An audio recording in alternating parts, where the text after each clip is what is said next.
Desde 2006, a ONG Teto Brasil trabalha por uma sociedade mais justa.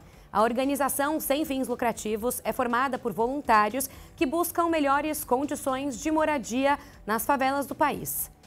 Neste Alesp Cidadania, recebemos a diretora executiva da Teto Brasil, Camila Jordan, para contar sobre a atuação da ONG e conversar um pouquinho também sobre questões de habitação e moradia aqui no nosso país. Camila, obrigada por participar aqui com a gente. Obrigada pelo convite. Bom, Camila, eu já vou pedir para você explicar para a gente, né, o que é a ONG, né? Porque tem, na verdade, a Teto, ela também é uma ONG internacional e aí tem esse braço aqui no Brasil, né? Como é que vocês trabalham? Bom, a Teto é uma organização, como você falou, internacional, latino-americana, então a gente só atua na América Latina, presente hoje em 18 países da América Latina e no Brasil, e Caribe também.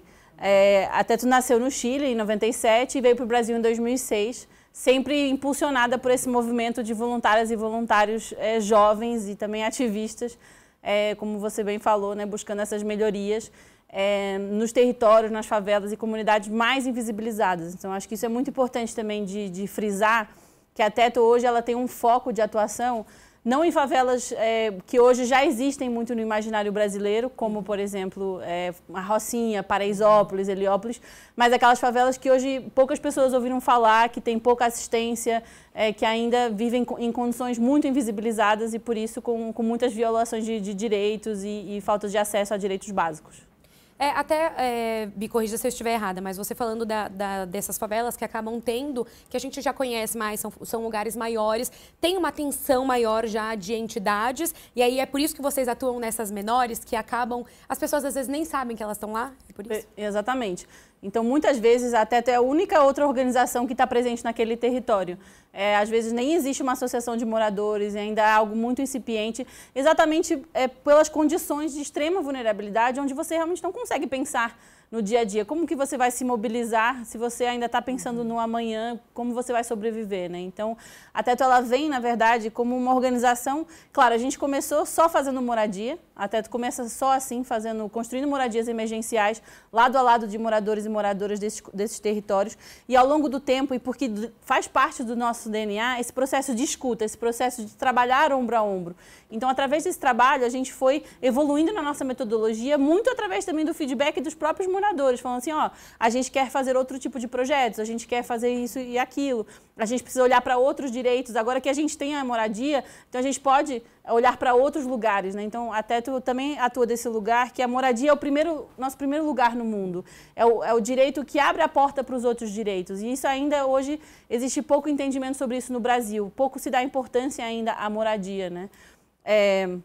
Então é isso, assim, a gente trabalha como uma organização de desenvolvimento comunitário, onde os projetos, as moradias são ferramentas, na verdade, para desenvolver as capacidades comunitárias e potencializar também o que já existe, na verdade. Porque, na verdade, os moradores e moradoras daqueles territórios já conhecem perfeitamente quais são os desafios e quais são as potencialidades dos territórios, só que tem falta de acesso a recursos, né?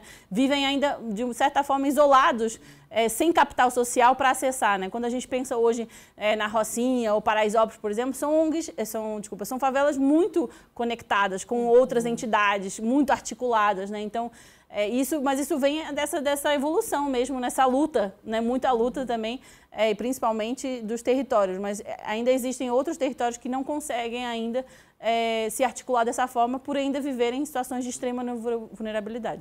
Até queria que você comentasse um pouco pra gente, para quem está acompanhando a gente, não conhece muito dessa realidade, o que vocês veem quando vocês vão nesses locais, qual que é a situação ali de moradia?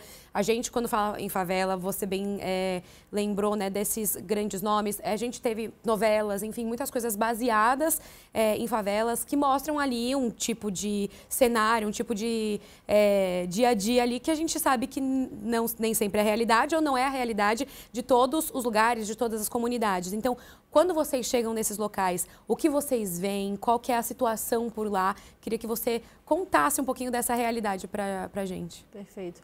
Bom, a Teto trabalha muito também desse lugar de desmistificar sobre esses territórios, né? Então, por exemplo, a gente acabou de publicar um estudo que é o Panorama das Favelas e Comunidades Invisibilizadas do Estado de São Paulo, em parceria com o INSPER e com a Diagonal, onde a gente olha de perto 9 favelas e entende qual é a realidade que existe ali. E é isso, acho que como sociedade, na verdade, a grande provocação é a gente não olhar nem de um lado hiperromantizado, nem de um lado só olhando as questões negativas, né? E por isso que o trabalho da Tetos, quando a gente está presente no território com tanta frequência, conhecendo exatamente as pessoas, entrando na casa das pessoas, trabalhando lado a lado, tendo conversas que você não teria normalmente numa sociedade tão segregada como é a do Brasil, é que a gente realmente entende as nuances de todos esses territórios, né? Então, assim, eu acho que uma das questões principais que a Teto, né, busca trabalhar nas comunidades, né, a gente chama Teto, então a parte da moradia ela é realmente o nosso carro-chefe, digamos assim, são ainda comunidades onde cerca de 40% das casas ainda são feitas de restos de materiais de sucata, de madeira, então com um piso de chão de terra, muitas vezes sem janela, sem uma mínima condição ali de moradia, né? Então, a gente conversa muito sobre com as famílias, como acessar outros direitos, né? Como pensar na saúde, na educação, no seu descanso, trabalho e renda, se você não sabe se a sua casa vai estar de pé no dia seguinte, se você vai sair para trabalhar, vai cair uma chuva e você não sabe como você vai encontrar, se cada vez que chove você perde todos os materiais, todos os seus pertences, né? Então, a gente sabe que a moradia emergencial e outras moradias que a gente constrói, que temos hoje várias tipologias, são soluções que não são soluções permanentes, obviamente, né? A gente precisa pensar em soluções a longo prazo, mas hoje o processo de urbanização no Brasil demora décadas, se é que chega naquela favela, né? Hoje a gente tem milhões de pessoas morando em favelas, né? Segundo o último IBGE, na verdade, o censo, o número dobrou de pessoas morando em favelas. Então, assim, a gente precisa também pensar em soluções transitórias para essas famílias, porque enquanto a urbanização não chega, enquanto o poder público não chega naquele território, a gente vai deixar as pessoas morando em barraco de madeira, no piso de chão de terra, totalmente sujeitas aos efeitos da crise climática, por exemplo, né? São as pessoas que mais sofrem, que mais morrem, né? Tem estudos que já provam que pessoas na periferia morrem 15 vezes mais, dado efeitos da crise climática. Então, a gente precisa pensar nessas soluções também inovadoras para esses territórios. Até você falando dessa questão, né, de questões ambientais, de questões climáticas, a gente tem visto cada vez com mais frequência eventos climáticos extremos. A gente viu recentemente Porto Alegre, que ficou embaixo da água, mas também todo ano, infelizmente, a gente vê casos de deslizamento aqui no estado de São Paulo. Vocês também atuam nessas ocasiões? Ou vocês são mais da parte de prevenção mesmo, de ter uma moradia que vai talvez não sobreviver, mas que não vai ser tão atingida por esse tipo de impacto? Então, infelizmente, a gente atua, sim, em emergência. Então, a gente já construiu, por exemplo, depois de muitos fogos, de algumas enchentes, mas hoje a nossa atuação é limitada porque a gente é uma organização do terceiro setor. Em outros países onde a Teto atua, por exemplo, no México, a Chile, a Argentina, o poder público se junta à Teto para construir casas emergenciais. Então, agora, né, esse ano, no Chile, houveram fogos enormes, né, no início do ano. Juntamente, o poder público e Teto construíram mais de 1000 moradias. No México, com os furacões, também o poder público se juntou e com a Teto de lá e construiu moradias. Aqui, infelizmente, a gente não consegue fazer isso. O poder público não está aberto ainda a essas soluções temporárias e emergenciais, o que é uma pena, porque realmente é necessário, porque outras soluções acabam demorando para chegar, e enquanto isso a gente deixa as famílias ainda numa situação muito precária. Então, a gente atua, mas sempre mais assim da nossa própria iniciativa, né? Mesmo no Paraná, no passado, a gente uma vez fez uma construção de mais de 50 moradias depois de um grande fogo, então incêndio. Então, a gente tem sim essa capacidade, porque, né, a Teto tem esse modelo que é voluntarizável, que a gente consegue construir basicamente em qualquer lugar, que a gente faz sem nenhuma ferramenta elétrica, só aqui com a alavanca e a cavadeira e a força de vontade dos moradores. Essa aqui eu acho que foi na 29, essa construção na 29 de março em Curitiba. Então, assim, é possível sim, e são soluções, a gente constrói essa moradia em 2 dias. Então, é uma solução muito rápida. Nossa. Em 2 dias você consegue transformar a vida de uma pessoa, né? A gente fez, inclusive, com a FGV um estudo que mostrou o impacto que essa moradia emergencial da Teto tem na saúde e no bem-estar das pessoas. Então, claro, não é isso, não é uma solução definitiva, mas é uma solução emergencial que ainda é muito importante no contexto que a gente vive hoje. E, ao mesmo tempo, uma denúncia para que a gente continue mostrando que ainda existem pessoas que moram nessa situação e que a gente precisa fazer mais em termos de políticas públicas habitacionais. Porque a verdade é que hoje uma pessoa que mora num barraco de madeira não vai acessar Minha Casa Minha Vida. Não vai. Esse é um programa de crédito que para as famílias com uma renda tão baixa, uma renda quase inexistente, não é acessível, né? Então a gente precisa pensar em soluções múltiplas, que vão para além só do Minha Casa Minha Vida, que tem aluguel social, que tem, enfim, outras soluções aí de moradia, para que a gente possa solucionar realmente de uma vez por todas isso. E a gente vê que outros países conseguem. Claro, o Brasil tem muitas complexidades, é um país enorme, mas, assim, existem muitas soluções que algumas já estão sendo aplicadas aqui no Brasil, mas que a gente precisa escalar. E eu acho que, como sociedade, ter um pacto, realmente, de que isso é importante. Que todo mundo... Uma vez, uma pessoa, eu não lembro quem foi, acho que foi alguém da nossa equipe, falou assim, e se a gente... Como seria o Brasil se todo mundo tivesse uma moradia digna? Nossa, é um questionamento muito bom, né? Se todo mundo tivesse esse direito garantido, se todo mundo pudesse dormir de forma tranquila à noite, se todo mundo se sentisse seguro na sua casa, se todo mundo não tivesse ficado preocupado de pagar aluguel, se vai ser despejado ou se vai chover amanhã, seria outro Brasil.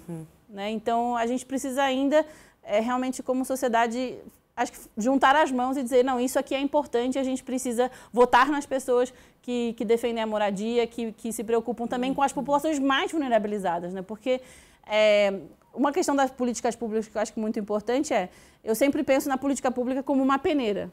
Se essa peneira ela é muito fina, se essa malha da peneira é muito fina, muitas pessoas, e as mais vulnerabilizadas, vão cair por essa peneira, não vão ser impactadas pela política pública. Mas se a gente desenha políticas públicas que contemplam a pessoa mais vulnerabilizada, então todo mundo que está acima dessa família, dessa pessoa, vai ser contemplado automaticamente. E hoje o que acontece é que a gente ainda tem políticas públicas com peneiras muito grandes, onde as pessoas caem e não são contempladas. Então a gente precisa realmente, acho que afinar cada vez mais as políticas públicas, porque também é só através dessa junção e trabalho em conjunto de ONGs, de poder público e setor privado que a gente consegue ter soluções realmente que englobem todos e todas que precisam delas. Até aproveitando que a gente tem essas imagens aqui passando no nosso telão, né? Eu queria que você explicasse os tipos, né, de construção, porque não é só um tipo de casa que vocês conseguem montar. Sim. E também o trabalho de vocês, você deu um spoiler aí em algum momento, mas porque você falou, a gente não constrói só casa, vocês também têm um trabalho de projetos de infraestrutura para a comunidade, de saneamento básico. Então, eu queria que você contasse um pouquinho sobre essas casas, como que é a mão na massa da Teto. Perfeito. Bom, eu comecei como voluntária também, então, há muitos anos atrás. Mas essa aqui é a moradia emergencial, que é o nosso modelo mais conhecido, e ele é bem padrão, assim, até na América Latina inteira é bem parecido. A gente constrói em 2 dias, o que é sempre comum em todos os modelos que a gente faz, sejam eles emergenciais ou transitórios, é que elas são modulares, elas são replicáveis, elas podem ser construídas por voluntários e voluntárias. E a gente consegue fazer isso nos mais diversos tipos de terreno, porque a gente constrói ela elevada do solo, no pilotis. Então, os pilotis, que são as estacas, né, que a gente constrói a moradia, elas permitem, que a gente construa em vários tipos de terrenos, mas traz um maior conforto térmico, uma proteção da chuva, de bichos peçonhentos. Então, a gente escuta muito mães, por exemplo, que quando moram em barracos de madeira, muito preocupadas que vai entrar um rato, uma cobra, algum bicho vai picar os filhos, né? Então, isso... tem uma história muito específica da Jéssica, que a filha dela estava começando a engatinhar, mas ela não tinha espaço. A mãe não deixava, a Jéssica não deixava a filha engatinhar no solo, por medo dela, né, pegar alguma coisa, algum bicho, etc. Quando a gente constrói a moradia, em 2 dias a filha já estava engatinhando, já era outra pessoa. Então, mesmo assim, para o desenvolvimento próprio da infância, é muito importante você ter um piso seguro, um piso seco, né? Assim, é muito básico. Para algumas pessoas parece que a gente trata, né, como uma coisa corriqueira, uma coisa tão óbvia, e a gente não para pensar nesse tipo de situação. Exatamente. Do quanto necessita para o desenvolvimento mesmo de uma criança, de um bebê. E aí a Teto constrói quase sempre em formato de mutirão, então a gente constrói várias casas ao mesmo tempo, mobiliza aí 100, 200, 300 voluntários e voluntárias num final de semana para construir. Normalmente a gente dorme na comunidade também, em alguma escola, alguma igreja, algum espaço, e a gente está aí nessa jornada de sexta a domingo construindo as moradias. E aí depois a gente volta para pintar, para fazer a inauguração com a família, para ter todo esse momento assim também mais relaxado depois de entregar a moradia. Então aqui a gente está vendo as vigas de piso e aí em cima vem o piso e depois vem os painéis. A gente já vê a casa elevada já aí também. Todas mesmo tem, né? Essa elevação aí, essa daí também. Sim. A parte de pintura que você falou. Exatamente. E aí isso vai variando. Essa aqui é uma moradia transitória que tem uma durabilidade maior do que as moradias emergenciais, que foi um redesenho da moradia. E agora, acho que aqui a gente não tem foto, a gente tem uma moradia semente, que é ecossustentável, que é feita em blocos de polipropileno reciclado, que também é super interessante. Também já fizemos ela em construção a seco com steel frame, que é uma tecnologia também construtiva aí super interessante.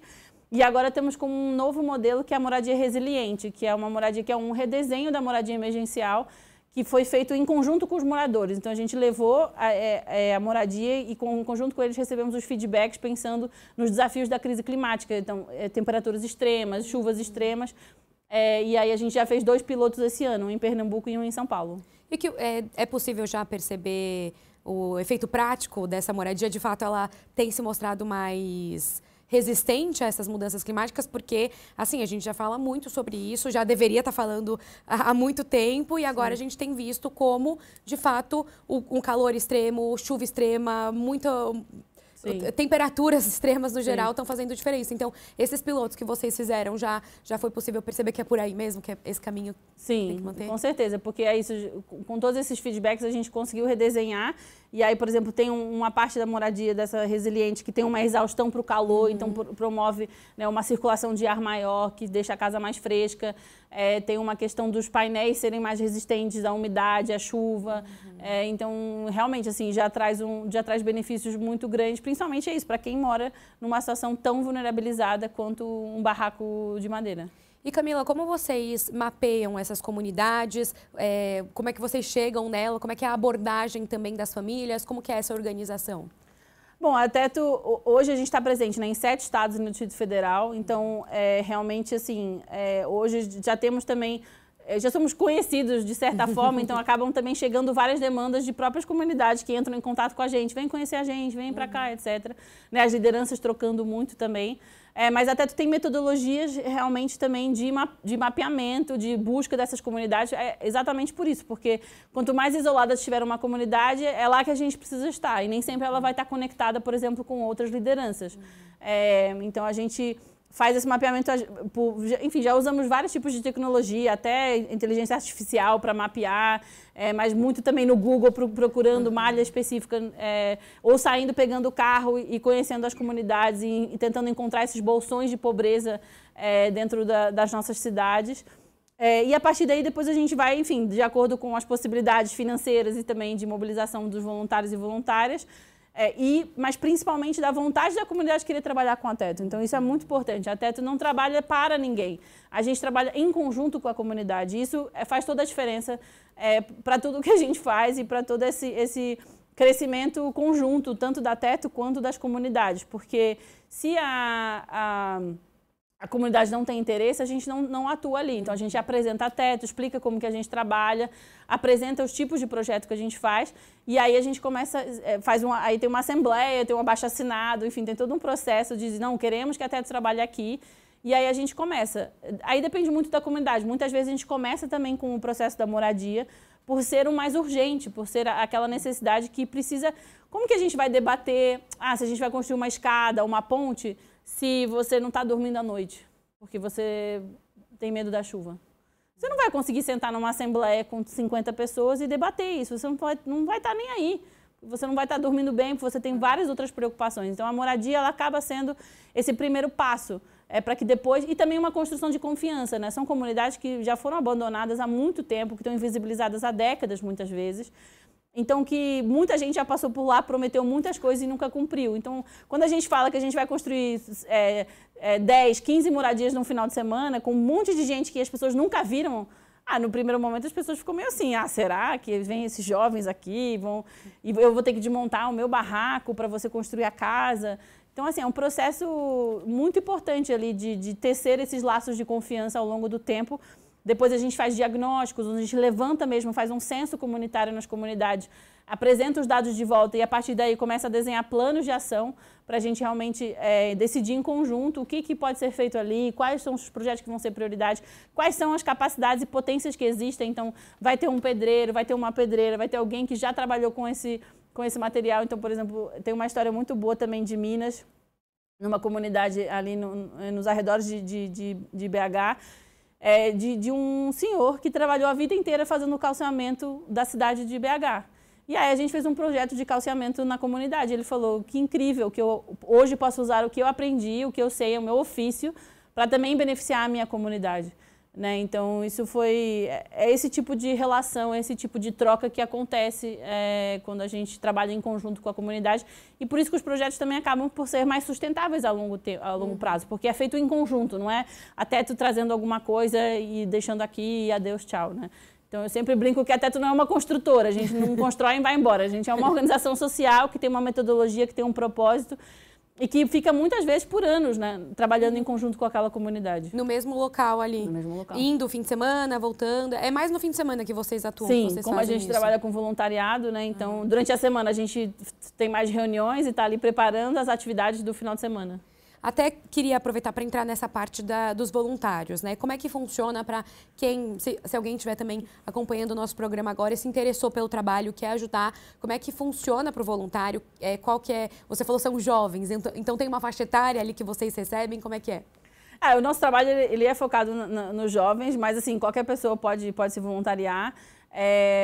Mas assim, temos dois tipos de voluntariado. Então temos o voluntariado fixo, que é o voluntariado que está ali numa área específica dentro da Teto. Então, por exemplo, eu vou entrar na área de comunicação, eu vou ajudar nas redes sociais da Teto, ou vou entrar na área de voluntariado e vou ajudar a ir nas universidades, né, para chamar mais voluntários, ou vou estar na área de construções, que é a que prepara as construções e olha para casa, etc. Ou vou estar na área de logística. Então, são pessoas que atuam semanalmente com a Teto de forma voluntária. Então, esse é o voluntariado fixo e esse é o que faz também ali a roda da Teto mover, porque hoje, né, são mais de 500 voluntários e voluntários que atuam no Brasil para a gente fazer tudo o que a gente faz. E depois temos o voluntariado pontual, então são pessoas que vão só, e muitas vezes esse grupo também se mistura, obviamente, mas eu vou aqui, só tem um final de semana, eu me inscrevo na atividade, eu vou e pronto.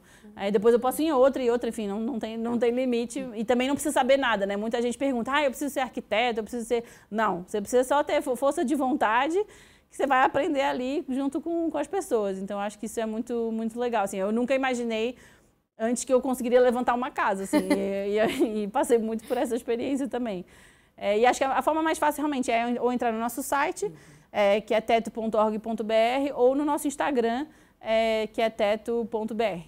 E até essa questão do pontual fixo, você falou que vocês atuam, né? São 7 estados e o Distrito Federal. Quando vocês vão chamar esses voluntários, aí tem um evento, tem uma construção, uma atividade em outro estado, vocês chamam voluntários daquele estado ou os voluntários também podem ter essa disponibilidade de viajar, de ir para o outro local, de acordo com o projeto? Podem ir também, mas assim, a gente tem normalmente uma base ali já de voluntariado daquele local, né? Tá. Mas também temos muitos voluntários e voluntárias que acabam construindo em vários lugares, até outros países, às vezes vão participar de outras atividades. Mas aí, no caso do país, a pessoa se inscreve pelo braço do outro país. Isso, exato. Aqui a Teto Brasil, obviamente, recruta para atividades aqui. Aí a gente tem Instagrams locais que acabam tendo, publicando essas atividades locais e no Teto Brasil mesmo a gente também publica, mas nos Instagrams locais é mais ali a galera daquela sede que agita todas as atividades.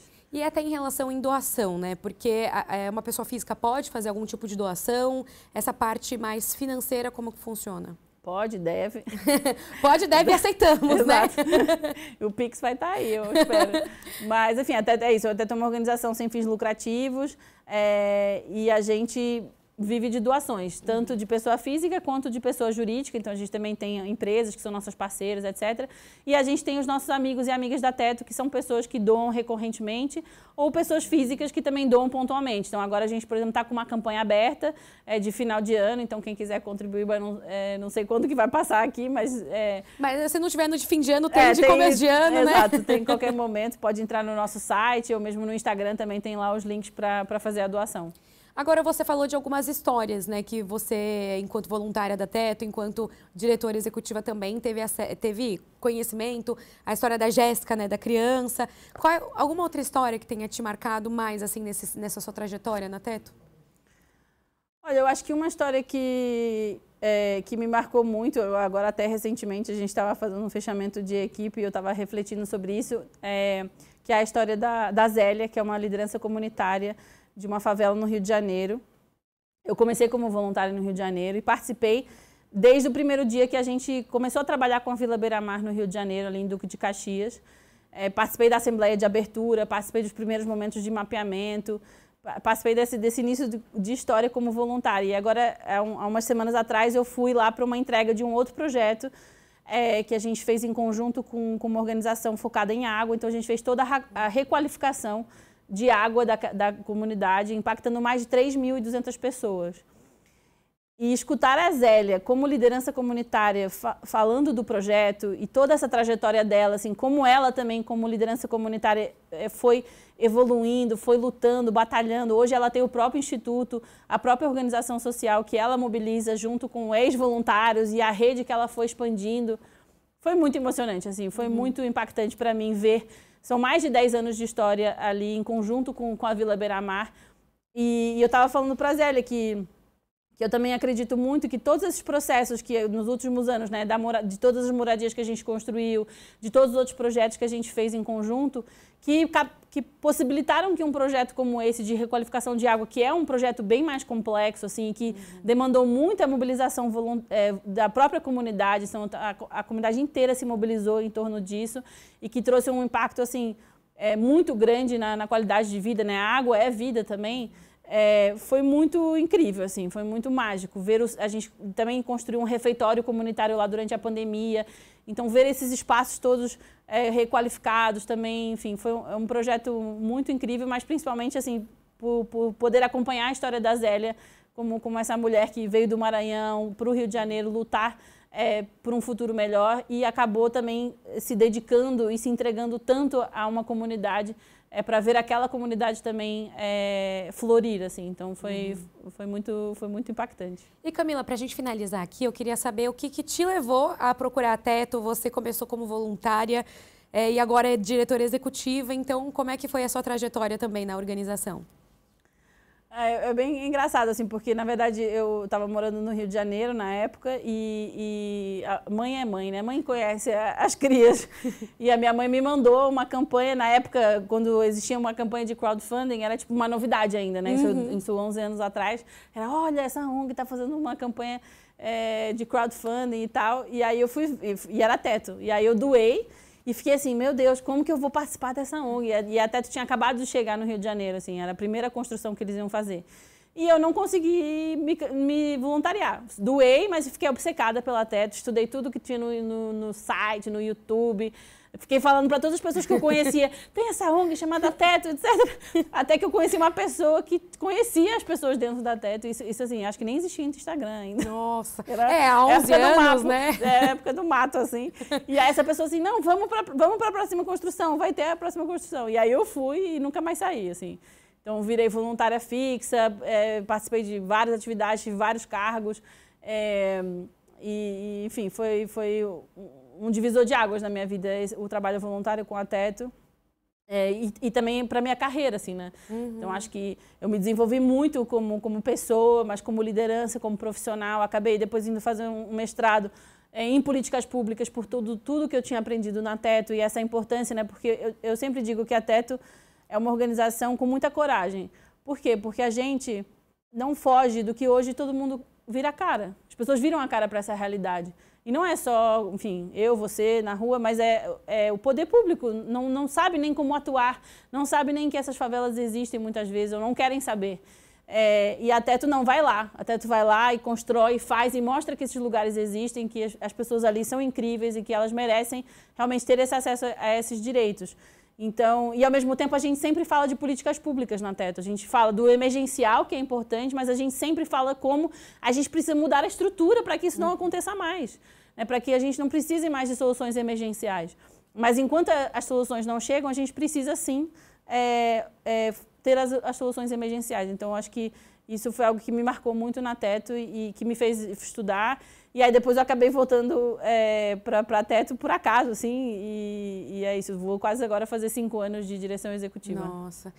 Numa coisa que você falava, Camila, me lembrou de uma frase, na verdade, que tem no site de vocês, quando vocês apresentam ali, falam da plataforma Mapa de Direitos. Está escrito lá, mais do que denunciar, queremos transformar essa realidade. É mais do que apontar o dedo, né? Isso, como você disse, é mais do que apontar o dedo, é pôr a mão na massa. É pôr a mão na massa, é ir para lá, é fazer o que precisa ser feito para as pessoas terem esse acesso à moradia digna e não ficar esperando, porque o próprio poder público também, as ONGs também têm o limite, né, de onde conseguem chegar. Sim. Então é mais nesse sentido também, né? Com certeza, a Teto é 99% mão da massa e o resto a gente tenta, né, publicar estudos, fazer campanhas de awareness mesmo, né, para que mais pessoas conheçam e o trabalho voluntário ele é muito bom para a cidadania, ele é muito importante. E hoje no Brasil ainda muito poucas pessoas fazem voluntário e desde jovens, né, em comparação com outros países. Acho que saiu um estudo, todo ano sai um estudo sobre o voluntariado no Brasil. E a pessoa média que faz voluntariado é um homem branco de 55 anos, Nossa. Que faz na sua comunidade religiosa. Então, assim, a gente ainda tem muito para caminhar para que mais pessoas pratiquem a sua cidadania através do voluntariado. E eu acho que isso pode ter um impacto muito positivo para a sociedade, se mais e mais jovens também, porque é isso, quanto mais cedo a gente começa, mais formativo essa experiência né? Para que a gente realmente consiga construir uma sociedade justa e sem pobreza. Camila, queria agradecer a presença aqui, parabenizar pelo trabalho, pelo seu trabalho, pelo trabalho da Teto. Obrigada. E agradecer também a disponibilidade por estar aqui com a gente. Obrigada. Esse foi, então, o Alesp Cidadania. A gente recebeu a diretora executiva da Teto Brasil, uma organização que luta aí, né, por moradia mais digna e condições mais dignas para as comunidades aqui brasileiras, a Camila Jordan. A gente volta no próximo.